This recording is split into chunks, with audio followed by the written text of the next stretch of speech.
नमस्कार, मैं हूं अशोक वर्मा। आप देख रहे हैं टीवी20 न्यूज। टीवी20 न्यूज पर शुरू करते हैं आज का खबरों का सिलसिला। बने रहिए हमारे साथ। धन्यवाद अध्यक्ष जी। आपके माध्यम से माननीय मंत्री जी से अपने क्षेत्र की कुछ गंभीर समस्याएं जो इसी चीज से संबंधित हैं उनके बारे में उठाना चाहता हूं। ये सभापति जी, बनारस से प्रश्न काल है सर। प्रश्न काल में ही इसी मुद्दे से संबंधित तो संक्षिप्त क्वालिटी की बात चल रही है सभापति जी, उसी मुद्दे बात कर रहा हूं। संक्षिप्त में बोलना। अधूरे प्रोजेक्टों की बात चल रही है, उसी पे बोलूंगा। माननीय मंत्री जी, बनारस से आजमगढ़ के बीच जनपद जौनपुर में 18 किलोमीटर आज भी टू लेन है, जबकि बनारस से लेके लुम्बिनी तक बौद्ध सर्किट के अंतर्गत ये सड़क आती है और वो 18 किलोमीटर चलने में अध्यक्ष जी घंटों लग जाता है। तो मेरा आपसे अनुरोध है, एक तो उस सड़क को यथाशीघ्र जो 4 लेन का आपका पूरा प्रोजेक्ट है उसमें कंप्लीट करा दें। साथ ही साथ जनपद आजमगढ़ में एक कोटला जगह पर टोल है। माननीय मंत्री जी, मैंने लिख के भी दिया आपके अधिकारियों को, कोटला पे टोल लगा हुआ है, यही बनारस आजमगढ़ के बीच में। वहाँ टोल वालों का इतना आतंक है कि वहाँ पे जो आपस में लिंक रोड्स बने हुए हैं लोकल आजमगढ़ के अंदर के संपर्क मार्ग, उन संपर्क मार्गों पर बैरियर डाल दिया है।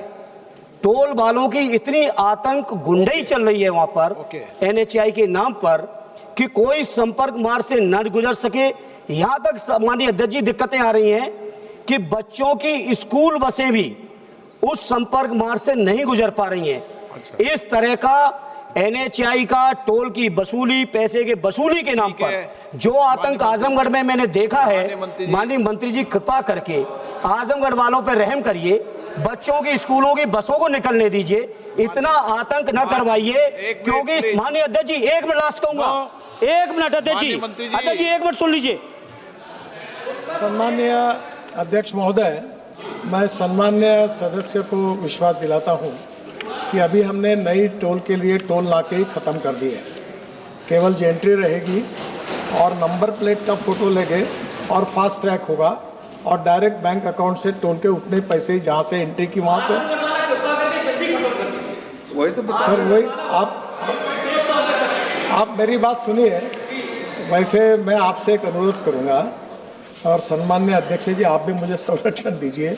10 लाख करोड़ के काम चालू है, 4,500 प्रोजेक्ट, और प्रश्न केवल एक धुले से नासिक के बीच का है।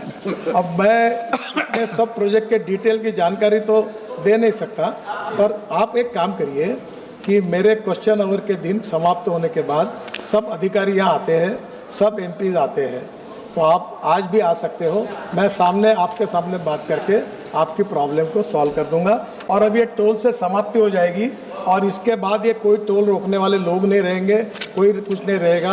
और ये सिस्टम है, पहले 10 काम अब हमने अवार्ड कर दिए हैं, इसके बाद आगे चलकर ये 1 साल के अंदर लगभग हम पूरी तरह इसको हम लोग इलेक्ट्रॉनिक टोल पे जाएंगे। Question number 63। माननीय अध्यक्ष जी, आपका बहुत बहुत धन्यवाद। सभापति जी, मैं जो माड़े जी ने बात कही है उसी बात को आगे बढ़ाते हुए अपनी पार्टी के नेता आदरणीय अखिलेश यादव जी की ओर से जिस तरह से TET के माध्यम से पूरे देश के तकरीबन 25 लाख और अकेले उत्तर प्रदेश के 2 लाख से ज़्यादा शिक्षक आज पूरी तरह से असुरक्षा के भाव में हैं।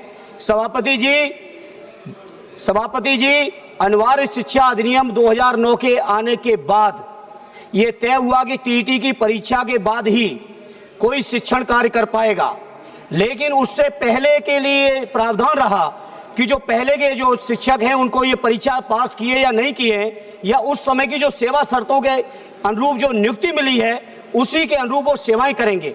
लेकिन 1 सितंबर 2025 को माननीय सर्वोच्च न्यायालय का एक फैसला, मैं इस बात के लिए सदन में पुरजोर तरीके से कहूंगा, ये केवल माननीय सर्वोच्च न्यायालय की बात नहीं रही, केंद्र सरकार और राज्य सरकारों की कमजोर पैरोकारी के कारण आज देश के 25 लाख से ज्यादा शिक्षक, उनके परिवार पूरी तरह से सुरक्षा का अभाव है। सभापति जी, बात पूरी आने दिए। और हमारे उत्तर प्रदेश के अंदर 2 लाख से ज्यादा शिक्षक भर्ती जो परेशान है, इसलिए मेरी सभापति जी आपके माध्यम से सरकार से अनुरोध है कि अध्यादेश लाके, संविधान संशोधन लाके देश के 25 लाख शिक्षकों का, विशेषकर उत्तर प्रदेश के 2 लाख शिक्षकों का भविष्य को सुरक्षित करें, और नहीं करते हैं तो ये Thank you. Through you, Chairperson, Madam, I would like to draw the attention of the